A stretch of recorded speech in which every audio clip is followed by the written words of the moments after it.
Nader Shah with Mihmandust H. Afshar or Nader Shah, Persian, also known as Nader Qoli Beg, or Tahmāsp Qoli Khān with Mihmandust, November, 1688 or August 6, 1698 June 19, 1747, ruled as Shah of Iran, 1736–47, and was the founder of the Afsharid dynasty, which briefly became one of the most powerful Persian dynasties in Iranian history. Because of his military genius as evidenced in numerous martial encounters throughout the Naderian Wars such as the battles of Herat, Mihmandust, Murche-Khort, Agh-Darband, Baghavard, Kheibar Pass, Karnal Kars, some historians have described him as the Napoleon of Persia or the Second Alexander. Nader Shah was a member of the Turkic Afshar tribe of northern Persia, which had supplied military power to the Safavid state since the time of Shah Ismail I. Nader rose to power during a period of anarchy in Iran after a rebellion by the Hotaki Afghans had overthrown the weak Shah Sultan Hussein, and both the arch-enemy of the Safavids, the Ottomans, and the Russians had seized Persian territory for themselves. Nader reunited the Persian realm and removed the invaders. He became so powerful that he decided to depose the last members of the Safavid dynasty, which had ruled Iran for over 200 years, and become Shah himself in 1736. His numerous campaigns created a great empire that briefly encompassed what is now part of or includes Iran, Armenia, Azerbaijan, Georgia, the North Caucasus, Iraq, Turkey, Turkmenistan, Afghanistan, Tajikistan, Uzbekistan, Pakistan, North India, Oman, and the Persian Gulf, but his military spending had a ruinous effect on the Persian economy. Nader idolized Genghis Khan and Timur, the previous conquerors from Central Asia. He imitated their military prowess and especially later in his reign their cruelty. His victories during the Naderian Wars briefly made him West Asia's most powerful sovereign, but his empire quickly disintegrated after he was assassinated in 1747. Nader Shah has been described as the last great Asian military conqueror. Nader Shah was born in the fortress of Dastgird III into the Kirklo clan of the Afshars, a semi-nomadic Qizilbash tribe settled in the northern valleys of Khorasan, a province in the northeast of the Persian Empire. His father, Imam Qoli, was a herdsman who may also have been a camel driver and coat maker. He died while Nader was still young. According to legends, Nader and his mother were carried off as slaves by marauding Uzbek or Turkmen tribesmen, but Nader managed to escape. He joined a band of brigands while still a boy and eventually became their leader. Under the patronage of Afshar chieftains, he rose through the ranks to become a powerful military figure. Nader married the two daughters of Baba Ali Beg, a local chief. Fall of the Safavid dynasty. Nader grew up during the final years of the Safavid dynasty, which had ruled Iran since 1502. At its peak, under such figures as Abbas the Great, Safavid Persia had been a powerful empire, but by the early 18th century the state was in serious decline and the reigning Shah, Sultan Hussein, was a weak ruler. When Sultan Hussein attempted to quell a rebellion by the Giltse Afghans in Kandahar, the governor he sent, Gurjan Khan, was killed. Under their leader Mahmud Hotaki, the rebellious Afghans moved westwards against the Shah himself, and in 1722 they defeated a force at the Battle of Gulnabad and then besieged the capital, Isfahan. After the Shah failed to escape to rally a relief force elsewhere, the city was starved into submission and Sultan Hussein abdicated, handing power to Mahmud. In Khorasan, Nader at first submitted to the local Afghan governor of Mashhad, Malik Mahmud, but then rebelled and built up his own small army. Sultan Hussein's son had declared himself Shah Tahmāsp II, but found little support and fled to the Qajar tribe, who offered to back him.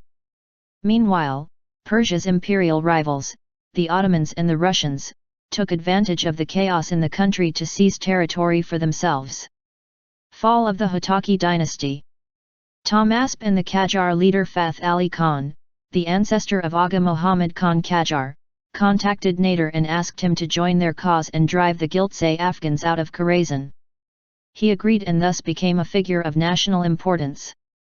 When Nader discovered that Fath Ali Khan was in treacherous correspondence with Malik Mahmud and revealed this to the Shah, Tahmāsp executed him and made Nader the chief of his army instead. Nader subsequently took on the title Tahmāsp Qoli, servant of Tahmāsp. In late 1726, Nader recaptured Mashhad. Nader chose not to march directly on Isfahan. First, in May 1729, he defeated the Abdali Afghans near Herat. Many of the Abdali Afghans subsequently joined his army. The new Shah of the Giltse Afghans, Ashraf, decided to move against Nader, but in September 1729, Nader defeated him at the Battle of Damgan and again decisively in November at Murche-Khort, banishing the Afghans from Persian soil forever. Ashraf fled and Nader finally entered Isfahan, handing it over to Tahmāsp in December. The citizens' rejoicing was cut short when Nader plundered them to pay his army. Tahmāsp made Nader governor over many eastern provinces, including his native Khorasan, and married him to his sister. Nader pursued and defeated Ashraf, who was murdered by his own followers. In 1738 Nader Shah besieged and destroyed the last Hotaki seat of power at Kandahar. He built a new city near Kandahar, which he named Nader-Abad. In the spring of 1730, Nader attacked Persia's arch-rival the Ottomans and regained most of the territory lost during the recent chaos. At the same time, the Abdali Afghans rebelled and besieged Mashhad, forcing Nader to suspend his campaign and save his brother, Ibrahim. It took Nader 14 months to crush this uprising. Relations between Nader and the Shah had declined as the latter grew jealous of his general's military successes. While Nader was absent in the east, Tahmāsp tried to assert himself by launching a foolhardy campaign to recapture Yerevan. He ended up losing all of Nader's recent gains to the Ottomans, and signed a treaty ceding Georgia and Armenia in exchange for Tabriz. Nader, furious, saw that the moment had come to ease Tahmāsp from power. He denounced the treaty, seeking popular support for a war against the Ottomans. In Isfahan, Nader got Tahmāsp drunk, then showed him to the courtiers asking if a man in such a state was fit to rule. In 1732 he forced Tahmāsp to abdicate in favor of the Shah's baby son, Abbas III, to whom Nader became regent. Nader decided he could win back the territory in Armenia and Georgia by seizing Ottoman Baghdad and then offering it in exchange for the lost provinces, but his plan went badly amiss when his army was routed by the Ottoman general Topal Osman Pasha near the city in 1733. Nader decided he needed to regain the initiative as soon as possible to save his position because revolts were already breaking out in Persia. He faced Topal again with a larger force and defeated and killed him. He then besieged Baghdad, as well as Ganja in the northern provinces, earning a Russian alliance against the Ottomans. Nader scored a great victory over a superior Ottoman force at Baghavard, and by the summer of 1735, Persian Armenia and Georgia were his again. In March 1735, he signed a treaty with the Russians in Ganja by which the latter agreed to withdraw all of their troops from Persian territory, resulting in the re-establishment of Persian rule over all of the Caucasus again. Nader becomes Shah. In January 1736, Nader held a Kurultai, a grand meeting in the tradition of Genghis Khan and Timur, on the Mogan plain in Azerbaijan. The leading political and religious figures attended. Nader suggested he should be proclaimed the new Shah in place of the young Abbas III. Everyone agreed, many if not most enthusiastically, the rest fearing Nader's anger if they showed support for the deposed Safavids. Nader was crowned Shah of Iran on March 8, 1736, a date his astrologers had chosen as being especially propitious. The Safavids had introduced Shia Islam as the state religion of Iran. Nader was probably brought up as a Shia but later espoused the Sunni faith as he gained power and began to push into the Ottoman and Mughal empires. He believed that Safavid Shi'ism had intensified the conflict with the Sunni Ottoman Empire. His army was a mix of Shia and Sunni and included his own Qizilbash as well as Uzbeks, Afghans, and others. He wanted Persia to adopt a form of religion that would be more acceptable to Sunnis and suggested that Persia adopt a form of Shi'ism he called Ja'afari, in honor of the sixth Shia Imam Ja'afar al-Sadiq. He banned certain Shia practices which were particularly offensive to Sunnis, such as the cursing of the first three caliphs. Personally, Nader is said to have been indifferent towards religion, and the French Jesuit who served as his personal physician reported that it was difficult to know which religion he followed, and that many who knew him best said that he had none. Nader hoped that Ja'farism would be accepted as a fifth school, mazhab, of Sunni Islam, and that the Ottomans would allow its adherents to go on the Hajj, or pilgrimage, to Mecca, which was within their territory. In the subsequent peace negotiations, the Ottomans refused to acknowledge Ja'farism as a fifth mazhab, but they did allow Persian pilgrims to go on the Hajj. Nader was interested in gaining rights for Persians to go on the Hajj in part because of revenues from the pilgrimage trade. Nader's other primary aim in his religious reforms was to weaken the Safavids further, since Shia Islam had always been a major element in support for the dynasty. He had the chief mullah of Persia strangled after he was heard expressing support for the Safavids. Among his reforms was the introduction of what came to be known as the Qoli. This was a hat with 4 peaks which symbolized the first 4 caliphs. In 1738, Nader Shah conquered Kandahar, the last outpost of the Hotaki dynasty. His thoughts now turned to the Mughal Empire of India. This once powerful Muslim state was falling apart as the nobles became increasingly disobedient, and the Hindu Marathas of the Maratha Empire made inroads on its territory from the southwest. Its ruler Muhammad Shah was powerless to reverse this disintegration. Nader asked for Afghan rebels to be handed over, but the Mughal emperor refused. Nader used the pretext of his Afghan enemies taking refuge in India to cross the border, and in a brilliant campaign against the governor of Peshawar he took a small contingent of his forces on a daunting flank march through nearly impassable mountain passes and took the enemy forces positioned at the mouth of the Kheibar Pass completely by surprise, utterly beating them despite being outnumbered 2-1. This led to the capture of Ghazni, Kabul, Peshawar, Sindh, and Lahore. He then advanced deeper into India, crossing the river Indus before the end of year. The news of the Persian army's swift and decisive successes against the northern vassal states of the Mughal Empire caused much consternation in Delhi, prompting the Mughal ruler, Muhammad Shah, to summon an overwhelming force of some 300,000 men and march this gigantic host north towards the Persian army. Nader Shah crushed the Mughal army in less than 3 hours at the huge Battle of Karnal on February 13, 1739. After this spectacular victory, Nader captured Muhammad Shah and entered with him into Delhi. When a rumor broke out that Nader had been assassinated, some of the Indians attacked and killed Persian troops. Nader, furious, reacted by ordering his soldiers to plunder and sack the city. During the course of one day, March 22, 20,000 to 30,000 Indians were killed by the Persian troops, forcing Muhammad Shah to beg Nader for mercy. In response, Nader Shah agreed to withdraw, but Muhammad Shah paid the consequence in handing over the keys of his royal treasury, and losing even the peacock throne to the Persian emperor. The peacock throne thereafter served as a symbol of Persian imperial might. It is estimated that Nader took away with him treasures worth as much as 700 million rupees. Among a trove of other fabulous jewels, Nader also gained the Koh-i-Noor and Darya-e-Noor diamonds.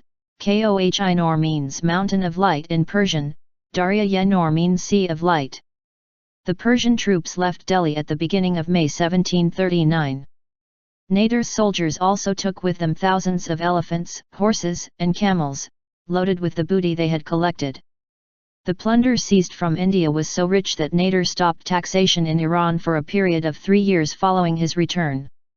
The Indian campaign was the zenith of Nader's career. Afterwards he became increasingly despotic as his health declined markedly. Nader had left his son Reza Qali Mirza to rule Persia in his absence. Reza had behaved high-handedly and somewhat cruelly, but he had kept the peace in Persia.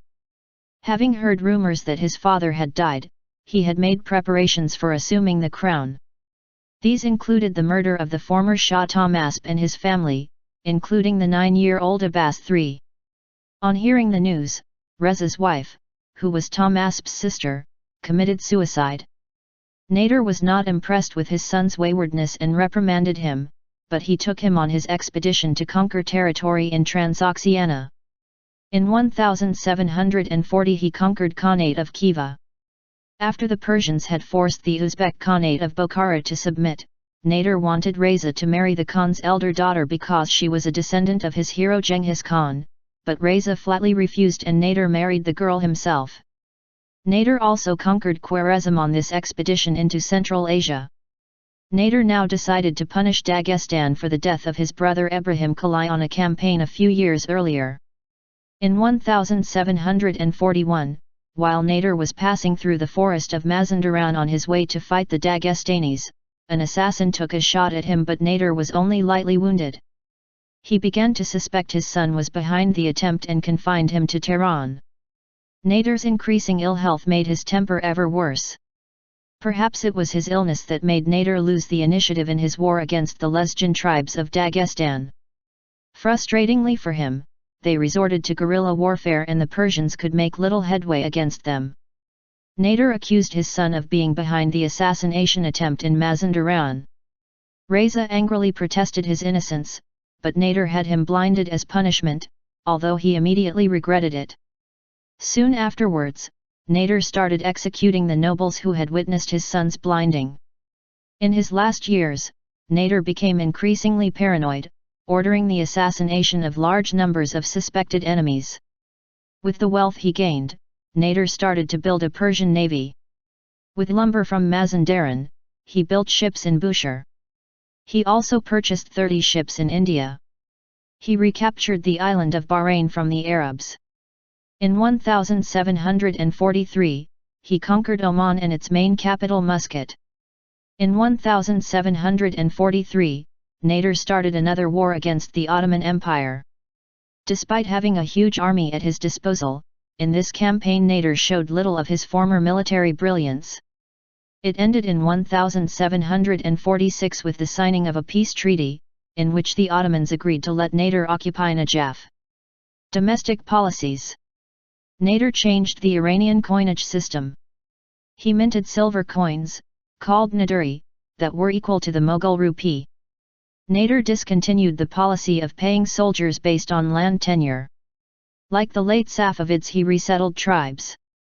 Nader Shah transformed the Shah Sevan, a nomadic group living around Azerbaijan whose name literally means Shah lover, into a tribal confederacy which defended Iran against the Ottomans and Russians. In addition, he increased the number of soldiers under his command and reduced the number of soldiers under tribal and provincial control. His reforms may have strengthened the country, but they did little to improve Iran's suffering economy.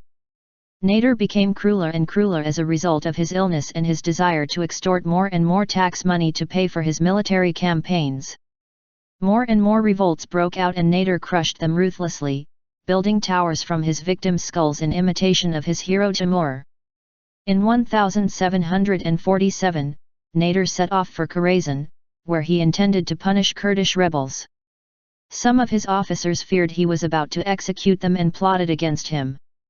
Nader Shah was assassinated on June 20, 1747, at Kukan in Khorasan. He was surprised in his sleep by Salah Bey, captain of the guards, and stabbed with a sword. Nader was able to kill 2 of the assassins before he died. After his death, he was succeeded by his nephew Ali Qoli, who renamed himself Adil Shah, righteous king. Adil Shah was probably involved in the assassination plot. Adil Shah was deposed within a year. During the struggle between Adil Shah, his brother Ibrahim Khan and Nader's grandson Shahrukh, almost all provincial governors declared independence, established their own states, and the entire empire of Nader Shah fell into anarchy. Finally, Karim Khan founded the Zand dynasty and became ruler of Iran by 1760, while Ahmad Shah Durrani had already proclaimed independence in the east, marking the foundation of modern Afghanistan. Nader Shah was well known to the European public of the time. In 1768, Christian VII of Denmark commissioned Sir William Jones to translate a Persian-language biography of Nader Shah written by his minister Mirza Mehdi Khan Asterabadi into French. It was published in 1770 as Histoire de Nader Shah. Nader's Indian campaign alerted the British East India Company to the extreme weakness of the Mughal Empire and the possibility of expanding to fill the power vacuum. Without Nader, eventual British in India would have come later and in a different form, perhaps never at all, with important global effects. The descendants of Nader Shah through his grandson Shahrukh, are under the Afshar Naderi surname.